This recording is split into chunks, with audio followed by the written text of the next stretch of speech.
என்னடா ஃபுல்லா இருக்கேடா, இடமே இல்லையே. அங்க ஒரு ஃபேமிலி ஆப் பாயிலுக்கு வந்துட்டாடா. அங்கிள் வெறுங்க நெக்கிக்கு இருக்காரு. அப்படியே நைஸா போய் பக்கத்துல நின்றுவான். அப்பதான் ஆக்கோட சீக்கிரம் எந்திரிப்பான். வா,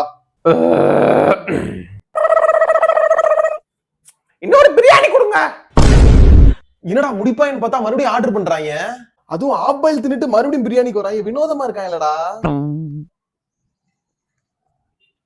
ஆண்டி ஸ்லோ மோஷன்ல சாப்பிடுது பாரு. உங்க அண்ணன் அந்த தண்டபாணி விசேஷத்துக்கு போறாராவா? நம்ம போவேனாங்க. நம்ம விசேஷத்துக்கு அவங்க வரல. உட்காந்து கதை பேசிக்கு இருக்கு பாரு. தடிமாடு மாதிரி 2 பேர் பக்கத்துல நின்னு இலைய வெறிக்க பாக்குறோம். ஆக்கோட ஆண்டி எந்திரிப்பாங்கன்னு பார்த்தா எந்திரிக்க மாட்டாங்களே. போதும்ல, எந்திரிப்போம். இருங்க, டெசர்ட்டுக்கு ஒரு ஃபலூடா சொல்லி ஃபைனல் டச்சா முடிப்போம். எப்பா ஒரு ஃபலூடா. ஹலோ. வெயிட்டர், இந்த மாதிரி ஆன்டிக்கெல்லாம் சீட்டுக்கு கீழே சீனி வெடியில செஞ்ச ஒரு டைம் பாம் வைங்க. 1/4 மணி நேரத்துக்கு மேல உட்காந்து சாப்பிட்டா அந்த சீனி வெடி வெடிக்கிற மாதிரி. அப்பதான் எந்திரிப்பாங்க இவங்க எல்லாம்.